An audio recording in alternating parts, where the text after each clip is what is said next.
दोस्तों नमस्कार। दोस्तों, दिल्ली को रेशमी नगर राष्ट्र कवि रामधारी सिंह दिनकर ने यूं ही नहीं कहा। और 15 अगस्त 1947 यानी आजादी के दिन जब दिल्ली रोशनी से नहाई हुई थी, उस दिन दिल्ली से सैकड़ों कोस दूर कोलकाता के एक घर में, वह भी अंधेरे कमरे में, राष्ट्रपिता महात्मा गांधी यूं ही नहीं बैठे थे। और तो और 26 जनवरी 1950 जब पार्लियामेंट दुल्हन की तरह सजी हुई थी, इसी दुल्हन की सजी पार्लियामेंट को लेकर अंग्रेजी शासन व्यवस्था के तहत हिंद स्वराज में 1909 में राष्ट्रपिता महात्मा गांधी ने संसद की तुलना वेश्या से यूं ही नहीं की थी। यह इतिहास के ऐसे पन्ने हैं जिनको आप जब चाहे तब पलट सकते हैं, लेकिन क्या ये पन्नों में लिखे हुए शब्द मौजूदा वक्त में एक गोल्डन यानी स्वर्ण अक्षरों की तरह अंकित नजर आते हैं क्या? यह एक सवाल इसलिए क्योंकि मौजूदा वक्त में जब आप 70-75 बरस के इतिहास को टटोलते हुए आइएगा, तो मौजूदा वक्त में हो सकता है आपके सामने राजनीतिक सत्ता की ताकत एक नए एहसास के साथ खड़ी हो। इस राजनीतिक सत्ता के सामने संसद मायने नहीं रखती है, संवैधानिक संस्थान मायने नहीं रखते हैं। इस देश के भीतर में बनती नीतियां और उन नीतियों पर लगती कानूनी मोहर, उसको भी राजनीतिक सत्ता अपने अनुकूल संसद से लेकर सड़क तक कैसे कर लेते हैं, यह हुनर शायद उस दौर में किसी को नहीं आया होगा जब देश को आजादी मिली होगी।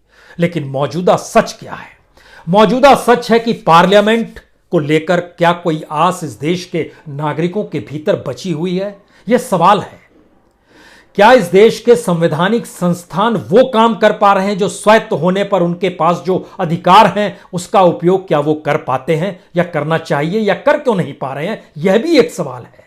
इस देश में संविधान की व्याख्या करने के लिए मौजूद सुप्रीम कोर्ट ही क्या वाकई सत्तानुकूल परिस्थितियों से हटकर संविधानुकूल परिस्थिति के साथ व्याख्या तमाम उन एस्पेक्ट्स का करती है जो मामले उसके सामने आते हैं? यह भी एक सवाल है।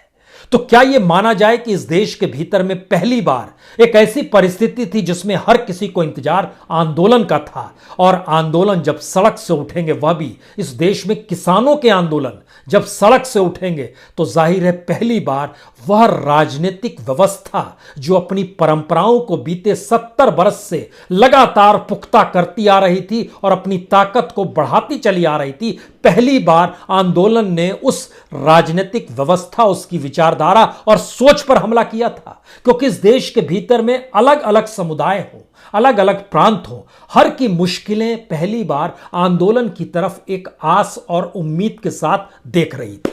जो खतरा है उस राजनीतिक सत्ता व्यवस्था के लिए जिसमें फेडरल स्ट्रक्चर तहस नहस हो जाता है, जिसमें पार्लियामेंट की महत्ता लोगों के सिर गिनने के साथ हो जाती है, जिसमें संवैधानिक संस्थानों की जरूरतें उस संवैधानिक संस्थान पर जो सबसे शीर्ष पर व्यक्ति की नियुक्ति होती है, वह भी राजनीतिक सत्ता की कलम के जरिए होने लगे, तो फिर स्थितियां कैसी विकट होंगी? शायद यह एक सबसे बड़ा सवाल है।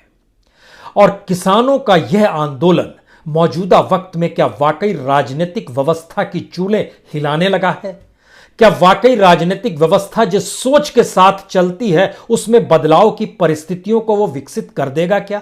शायद इसी का एक पहला असर है कि जब कल से पार्लियामेंट शुरू होगी तो उस पार्लियामेंट में अभिभाषण राष्ट्रपति का होगा। उससे पहले 16 राजनीतिक दलों ने ऐलान कर दिया हम बायकॉट करेंगे। लेकिन सवाल है बायकॉट होगा, लेकिन उससे होगा क्या? सवाल है पार्लियामेंट चलती रहेगी और कहा जाएगा इससे पहले भी तो राष्ट्रपति के अभिभाषण का बायकॉट कई मौकों पर हुआ है, तो इस मौके पर हुआ है तो क्या फर्क पड़ता है? इसी पार्लियामेंट के भीतर जब कल शुरुआत होगी तो लोगों को राज्यसभा में याद आएगा 20 सितंबर 2020 जब 3 कृषि कानूनों पर ध्वनि मत से मुहर लगा दी गई और 21 और 23 तारीख को फिर राष्ट्रपति के पास भेज दिया गया। वही पार्लियामेंट अब उसके बाद पहली बार कल शुरू होने वाली है। तो क्या यह माना जाए कि एक ऐसा किसान आंदोलन जो राजनीतिक व्यवस्था को ही नए तरीके से परिभाषित करने की दिशा में धीरे धीरे बढ़ रहा था, उस पर नकेल कसने के लिए, उस पर लगाम लगाने के लिए जो कुछ 26 जनवरी का नजारा था वह सब कुछ हुआ? यह भी एक सवाल है। इन सवालों के अक्स तले हमें लगता है कि अब उस हकीकत को समझने की कोशिश कीजिए। दिल्ली और मुंबई 2 ऐसे शहर हैं जहां पर सबसे बड़ी तादाद में सुरक्षा कर्मियों की मौजूदगी होती है। दिल्ली में लगभग 84,000 पुलिसकर्मियों की तैनाती है। उसमें से यह अलग मसला है कि 20,000 पुलिसकर्मी तकरीबन वीवीआईपी सुरक्षा में लगे रहते हैं। और उससे हटकर लेकिन इतनी बड़ी जनसंख्या को संभालने के लिए अगर 60,000 पुलिसकर्मी भी हैं तो इससे ज्यादा तैनाती देश के किसी हिस्से में कहीं पर भी नहीं है। और इस देश के भीतर में सबसे सुरक्षित जगह या जहां पर अर्धसैनिक बलों की तैनाती 24 घंटे हर दिन रहती है, वो जगह और कोई नहीं है। पार्लियामेंट के बाद अगर कोई दूसरी जगह है तो वह लाल किला है। यानी इन दोनों जगहों पर दिल्ली की सड़कों पर अगर दिल्ली पुलिस चाहे तो इतनी बड़ी तादाद में, और वो ना सिर्फ आधुनिक उपकरणों से लैस है बल्कि वह इस रूप में शिक्षित है, उसको इस रूप में स्पेसिफाई तरीके से डेवलप किया गया है कि उसको किस किस परिस्थिति में कैसी कैसी स्थितियों का सामना करना है। लेकिन बावजूद इसके 26 जनवरी का जो नजारा था दिल्ली की सड़कों पर, वो लग रहा था जैसे किसी देश के दूरस्थ इलाके में किसी जिले में कुछ हंगामा हो गया और पुलिस से संभले नहीं संभल पा रहा है। और जिस तरीके से लाल किले में परिंदा भी पर नहीं मार सकता है, सन 2000 में पहली बार लश्कर तोयबा के 6 लोगों ने वहां पर अटैक किया था लाहौरी गेट के पास ही। वो पूरा का पूरा हिस्सा, वहां पर 2 सुरक्षा कर्मियों की शहादत हो गई थी, एक नागरिक भी मारा गया था, लेकिन उन्हें भी मार गिराया गया था 2 लोगों को। और उस दौर की रिपोर्टिंग भी हमें याद है, हम भी गए थे वहां पर कवर करने के लिए, और उसके बाद देखा था किस तरीके से लाल किले की सुरक्षा को लेकर बंदोबस्त किए गए। यह अलग मसला है कि वो पहले पूरी तरीके से सेना के हवाले रहता था, लेकिन वाजपेयी सरकार के दौर में 2003 में उसको सेना को वहां से हटाया गया, लेकिन सुरक्षा बंदोबस्त में कोई कमी नहीं थी। और यह सुरक्षा बंदोबस्त की परिस्थिति 26 जनवरी 1950 को भी मौजूदगी थी। और दिल्ली में मौजूदगी, पुलिस वालों की मौजूदगी, जिस लिहाज से अगर हर पुलिसकर्मी सड़क पर आ जाए तो सिवाय आपको खाकी के यहां कुछ दिखाई नहीं देगा। इतनी बड़ी तादाद में दिल्ली में पुलिसकर्मी, थाने, चौकी, सब कुछ है। अलग अलग तरीके से इक्विपमेंट्स का मतलब यह है हथियार ही नहीं, बल्कि चाहे वो मोटरसाइकिल हो, चाहे वो गाड़ियां हो, हर चीज की मौजूदगी अपने तरीके से है। फिर भी जो हुआ वो हमारी आंखों के सामने है, और ऐसी हिंसा को कोई भी किसी भी रूप में समर्थन नहीं दे सकता है, यह असंभव है। लेकिन सवाल यहीं से शुरू होता है, यह देश किसका है? नागरिकों का है। इस देश के भीतर में नागरिक अगर सामूहिक तौर पर एक साथ एक सोच के साथ रह रहे हैं तभी वह देश है, और उस एक सोच के साथ ही संविधान का निर्माण होता है। देश के गृह मंत्री उन 30 पुलिसकर्मियों, उन 300 पुलिसकर्मियों के कुशल क्षेम पूछने गए, उनसे जानकारी हासिल करने गए। आपकी तबीयत ठीक है? आपका मनोबल गिरा तो नहीं है? अच्छी बात है, कोई इनकार नहीं है, क्योंकि गृह मंत्रालय के अधीन ही दिल्ली पुलिस आता है, तो वो उसके लिहाज से, एक लिहाज से अभिभावक के तौर पर गृह मंत्री को वहां जाना चाहिए, अच्छी बात है। लेकिन आंदोलन के वक्त में सैकड़ों किसानों की जो शहादत हुई, उसके लिए कोई आंसू बहाने वाला नहीं है। बीते 2 महीनों से जो कुछ हो रहा है वो सिर्फ चलते चला जा रहा है। शायद इसीलिए इस देश के भीतर में जितनी बड़ी तादाद में बेरोजगारी है, जितनी बड़ी तादाद में लोगों की नौकरियां गई हैं, जितनी बड़ी तादाद में 2 जून की रोटी मुहैया करने की मशक्कत और तेजी से बढ़ी है, और जितनी बड़ी तेजी से असमानता भारतीय समाज में बढ़ी है, यह सब कुछ इसी दौर की देन है। इसीलिए आज सवाल उससे बड़ा है। आज सवाल इस बात को लेकर है, क्या एक ऐसा आंदोलन जो भारतीय राजनीतिक व्यवस्था की चूलें हिला सकता है, उस आंदोलन को खत्म किया जाना बहुत महत्वपूर्ण है। इसीलिए आज जब हम आपसे बात कर रहे हैं तो जानकारी बहुत साफ तौर पर है कि चाहे वो सिंधु बॉर्डर हो, चाहे शाहजहांपुर बॉर्डर हो, चाहे वो टिकरी बॉर्डर हो, चाहे वो गाजीपुर बॉर्डर हो, बड़ी तादाद में सुरक्षा कर्मियों की तैनात है। गाजीपुर में पानी की सप्लाई काट दी गई है, बिजली की सप्लाई काटी जा चुकी है। अगर ये दोनों चीज कटेगी तो वहां लंगर कैसे चलेगा? नहीं चलेगा। या फिर आप पानी भर भर के लेकर आएंगे कहीं से? सबके नाम नोटिस जारी हो गया है। नोटिस जारी होने का मतलब यह है कि एक तरफ इस देश में एक कैबिनेट मंत्री ने कहा कि सरकार के दरवाजे खुले हुए हैं, जिस वक्त कल देश के cabinet minister Prakash Javadekar press conference कर बता रहे थे हमने दरवाजे बंद नहीं किए हैं, बातचीत के दरवाजे खुले हुए हैं, उसी वक्त लगातार दिल्ली पुलिस एफआईआर दर्ज करते हुए नोटिस जारी कर रही थी उन्हीं नेताओं के नाम जिन नेताओं को बातचीत के लिए बार बार सरकार के दरवाजे पर जाना पड़ा। एक दो बार नहीं, 11 बार गए वो लोग, सबके खिलाफ नोटिस है। दूसरी परिस्थिति क्या है, वो नोटिस जिन्होंने नहीं लिया उनके टेंट पर चस्पा कर दिया गया। तीसरी स्थिति क्या है, दर्ज है कि आपको अपना पासपोर्ट भी जब्त कराना है, जैसे ये लोग देश छोड़कर भागने वाले हैं। यह भी मैसेज उसके साथ है, क्योंकि पहले दिन ही सुप्रीम कोर्ट के भीतर अटॉर्नी जनरल इस जिक्र को कर चुके हैं कि दरअसल इसमें खालिस्तानी आंदोलन से जुड़े लोग सक्रिय हैं, यानी यह आंदोलन खालिस्तान की हिमायती वालों का आंदोलन है। यह मैसेज भी सुप्रीम कोर्ट के भीतर तक दिया जा चुका है। सुप्रीम कोर्ट के भीतर कहा गया खालिस्तान समर्थित आंदोलनकारी इसमें जुड़े हुए हैं, और दूसरी तरफ उसी दौर में देश के कृषि मंत्री इसी आंदोलन के लोगों से बातचीत भी कर रहे थे। इधर नोटिस भेजा जा रहा है, उधर दरवाजे भी खुले। इस अंतर्विरोध की परिस्थितियों को इसलिए समझने की अब जरूरत आन पड़ी है क्योंकि ऐसे आंदोलनों की जमीन एक ठहराव के साथ होती है, और ऐसे आंदोलनों को खदेड़ना, भगाना, पुलिस से जोर जबरदस्ती करा के स्थितियों को उखाड़ फेंकना, हमें लगता है ये सारे स्थितियां इस देश के भीतर में बीते 70 वर्ष में कई आंदोलनों में देखने को मिली है। ऐसा नहीं है कि इससे पहले नहीं हुआ है। याद कीजिए जन लोकपाल का जो आंदोलन था, या बाबा रामदेव जी बैठे थे रामलीला मैदान में, किस तरीके से अंधेरे में वहां पर के किस स्थिति में उनको उठाने के लिए क्या कुछ किया गया, उन्हें भागना पड़ा। यह भी एक स्थिति है। किस परिस्थिति में भागे वो एक अलग किस्सा है। लेकिन उस वक्त कांग्रेस की सरकार थी, उन्होंने भी वहां से उठाया था। कांग्रेस सरकार के हाथ पांव फूल रहे थे जब जन लोकपाल को लेकर आंदोलन चल रहा था। उस दौर में भी स्पेशल पार्लियामेंट सेशन बुलाना पड़ा और उस पर मुहर लगानी पड़ी कानून की। लेकिन आंदोलन खत्म हो गए। तिरंगा तब भी लहरा रहा था, तिरंगा अब भी लहराता है। लेकिन जब कानून बना दिया गया कि अब जन लोकपाल होगा, लेकिन क्या वाकई जन लोकपाल या लोकपाल की मौजूदगी मौजूदा वक्त में कितनी जगहों पर है? 50% भी इंप्लीमेंट नहीं हो पाया है। और क्या वाकई जिस बात का जोर था कि जो कैबिनेट मिनिस्टर्स होते हैं, प्राइम मिनिस्टर होते हैं, ऊंचे ओहदे पर बैठे लोग होते हैं, वह अगर करप्ट होंगे तो उस पर निगरानी किया जाएगा। सरकार ने, उस समय कांग्रेस की सरकार थी, सरकार ने कहा बिल्कुल सही कह रहे हैं आप, ऐसा अब हम लोग कानून बनाते हैं, और उसके लिए फटाफट काम किया गया और तेजी से चीजें इंप्लीमेंट कर दी गई। लेकिन हुआ क्या? ढाक के 3 पात। उसके बाद दिल्ली में राजनीतिक सत्ता बदली, केजरीवाल मुख्यमंत्री बन गए।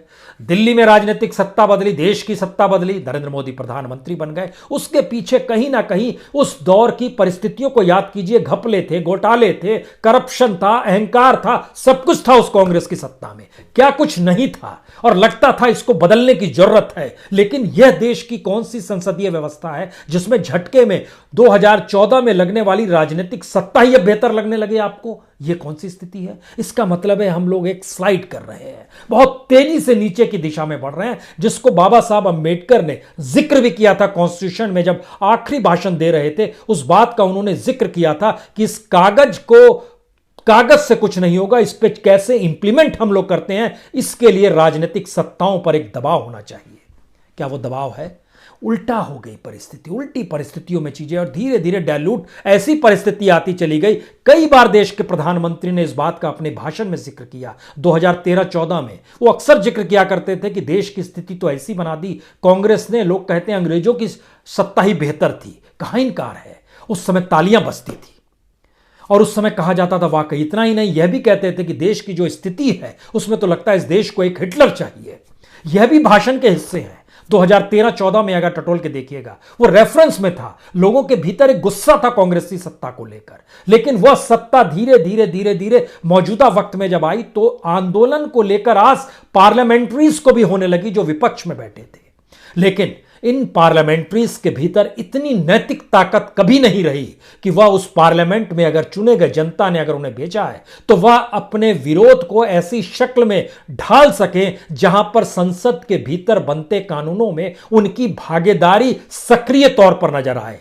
शाम के वक्त महात्मा गांधी की प्रतिमा के सामने 8 सांसद बैठे थे। उससे क्या हुआ? रात भर बैठे थे, क्या हुआ उससे? 3 कानून तो पास हो गए थे एग्रीकल्चर से जुड़े हुए। राज्यसभा में स्पीकर, उस समय डिप्टी स्पीकर की मौजूदगी थी, उन्होंने जिस तरीके से ध्वनि मत से पास करा दिया, वोटिंग नहीं कराया, उसका विरोध करते हुए बैठे थे। लेकिन उससे हुआ क्या? उससे हुआ यह कि इस देश की संसदीय व्यवस्था और संसद के भीतर जो भी कार्यक्रम होते हैं उस कार्यक्रम को लेकर जनता के साथ उसके सरोकार खत्म हो गए। इसीलिए किसानों के इस आंदोलन में राजनेताओं, नेताओं, सांसदों की आने की मनाहट रही।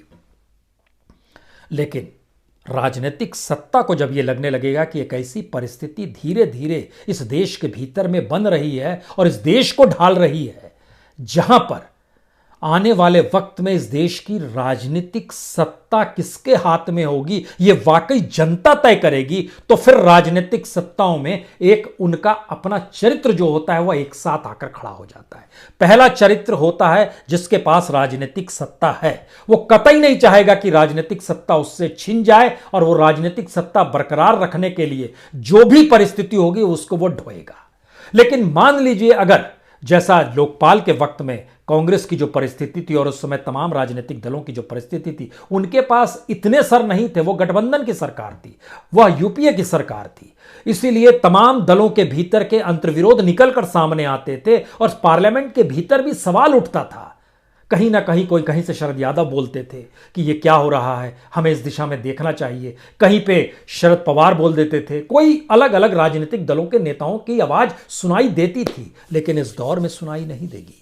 ये दौर बहुमत का है, यह दौर मोनोपोली का है, यह दौर ताकत का है। और इस ताकत, मोनोपोली या इस बहुमत की परिस्थितियों को संसद के भीतर कैसे जिया जाए, इसको परिभाषित करने की स्थिति और ताकत उन्हीं के हाथ में आ गई है।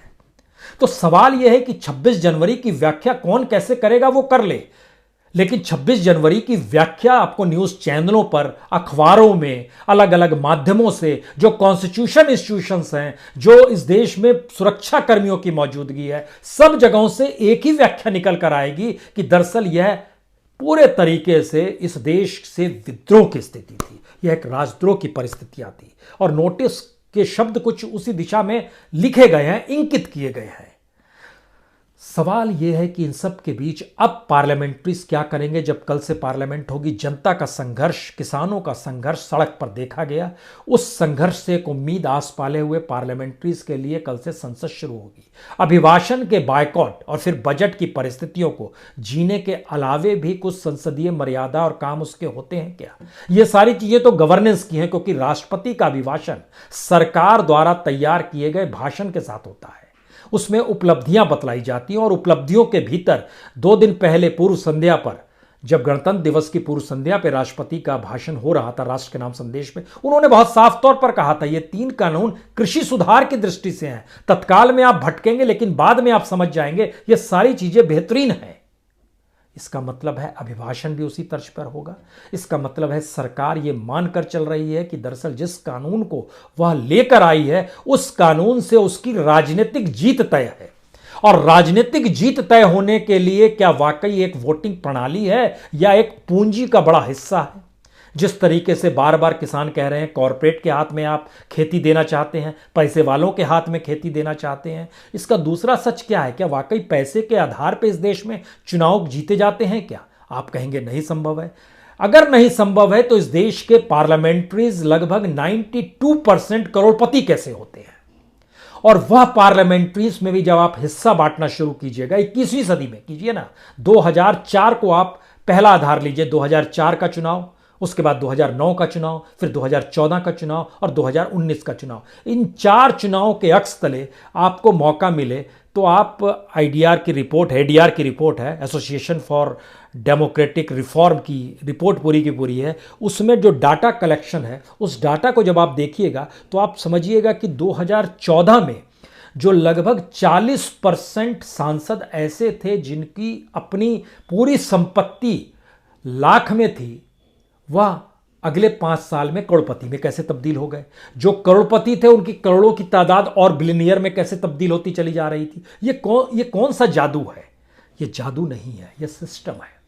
ये एक ऐसा सिस्टम है जिसमें डेमोक्रेसी कन्वर्ट अगर हो जाएगी या डेमोक्रेसी में चुनाव जीतना एक मोनेटाइज करेगा, यानी प्रॉफिट के हिस्से में लेकर आएगा, और फिर कोई भी आंदोलन अगर उस प्रॉफिट में सेंध लगाने के लिए बढ़ेगा तो फिर तमाम हुनर हमें आते हैं। हमारे पास सारे औजार हैं, डराने के भी हैं, बहकाने के भी हैं, बांटने के भी हैं और चीज़ों को इधर से उधर ले जाने के भी हैं। उसका सामना आप नहीं कर पाएंगे क्योंकि स्टेट से लड़ने की ताकत आंदोलनों में नहीं होती है। स्टेट से लड़ने की ताकत देश के भीतर नागरिकों की होती है। शायद इसीलिए किसान आंदोलन जब चल रहा था तब कई सवाल थे।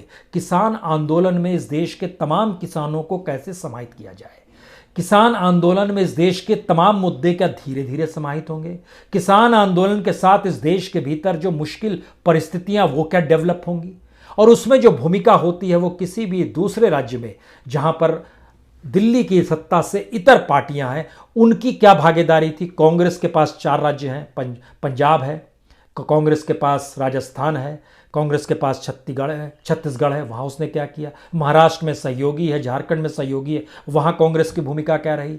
एनसीपी जो शरद पवार हैं उनके नेता का भाषण जो आज़ाद मैदान में था किसानों के हक में था, लेकिन इस दौर में उन्होंने किसान की एकजुटता के लिए सार्वजनिक तौर पर कोई पहल नहीं की कि किसान महाराष्ट्र से निकलकर कैसे किस रूप में पहुंच जाए। जबकि जिस वक्त एनसीपी बन रही थी और उसकी बैठक पहली जलगांव में हो रही थी, कैसे उस वक्त कांग्रेस को तोड़ा गया था और जिन जिन नेताओं को तोड़ा गया था उनके हाथ में कौन सा ब्रीफकेस दिया हुआ था, यह किसी से छुपा हुआ नहीं है। एक ब्रीफकेस और एक गाड़ी, एक जीप, यह भेंट की गई थी उस पीरियड में।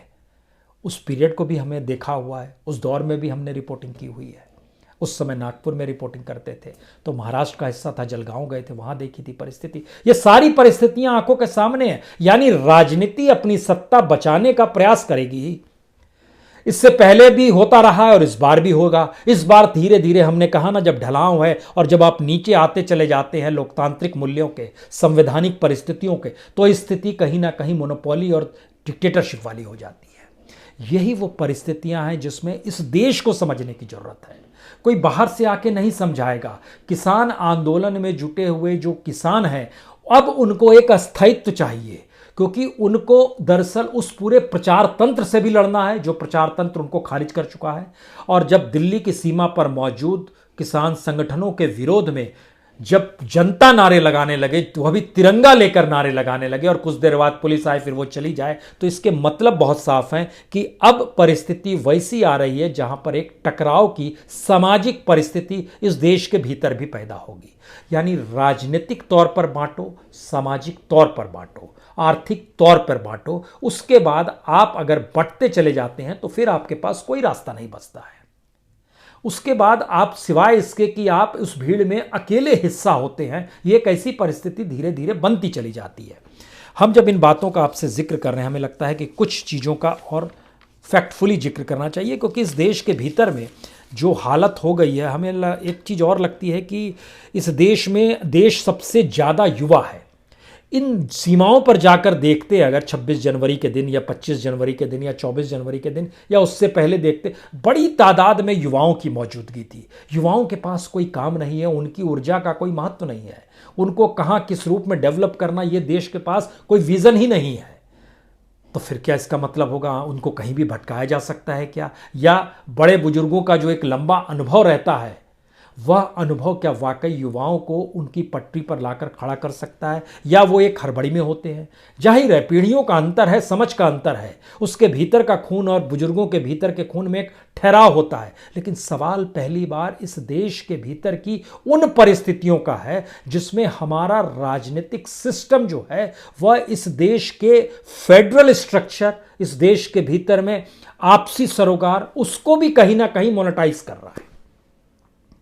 फेडरल स्ट्रक्चर का मतलब बहुत साफ है कि अलग अलग राज्यों की जो मांग रहती है कि टैक्स का पैसा तक हमें दे दीजिए, वह भी नहीं दिया जाता है। सीबीआई जांच होती है तो उन्होंने, कई राज्यों ने सीबीआई को अपने यहां आने से मना कर दिया। यह स्ट्रक्चर के टूटने की शुरुआत होती है और विरोध होता है। लेकिन फिर भी ध्यान दीजिएगा, एक चीज हमेशा दिमाग में रखिए, चाहे वह सत्ता पक्ष हो या फिर विपक्ष करता हुआ राजनीति नजर आए, या फिर बीजेपी जो राजनीतिक सत्ता दिल्ली में उसके शासित राज्य हो या दूसरी पॉलिटिकल पार्टी के शासित राज्य हो, हर कोई चाहता है कि सत्ता उसके पास बरकरार रहे, उसके बाद वो कोई काम करेगा। सत्ता कोई खोना नहीं चाहता है।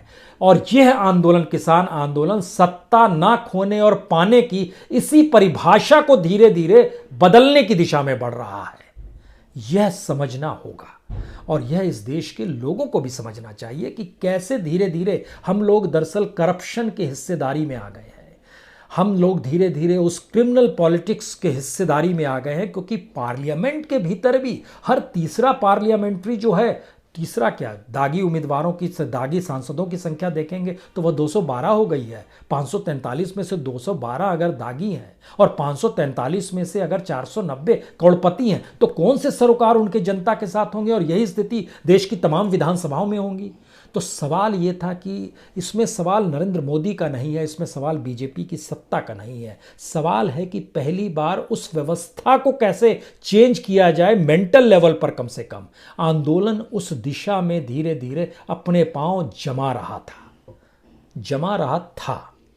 अब उसमें 26 जनवरी के बाद दरारें आनी शुरू हुई। मान लीजिए 2 संगठनों ने कहा हम जा रहे हैं, हम आपके साथ खड़े हुए नहीं होंगे। एक दूसरे पर आरोप लगाया गया। वीएम सिंह हैं जो राष्ट्रीय किसान मजदूर संगठन के नेता हैं, और दूसरे ठाकुर भानु प्रताप सिंह हैं जो भारतीय किसान यूनियन के जो भानु गुट है उसके हैं। यानी यूनिटी कैसे बरकरार रहे इसकी समझ आंदोलन को आनी चाहिए। युवाओं को कैसे साथ लेकर चलना है, भटके नहीं, अनुशासन में रहें, उनकी ऊर्जा का सही इस्तेमाल हो, यह भी आंदोलन को समझ होनी चाहिए। सरकार पर दबाव के कौन से तरीके होने चाहिए, और दबाव लगातार इस रूप में बनाया जाए कि वह दबाव धीरे धीरे देश की नैतिक दबाव के साथ जुड़ता चला जाए, इसको भी ध्यान में रखना होगा। और आंदोलन का विस्तार कैसे हो, लगातार अलग अलग मुद्दों के आश्रय इसमें विस्तार कैसे होते चला जाए, इस पर भी ध्यान देना होगा।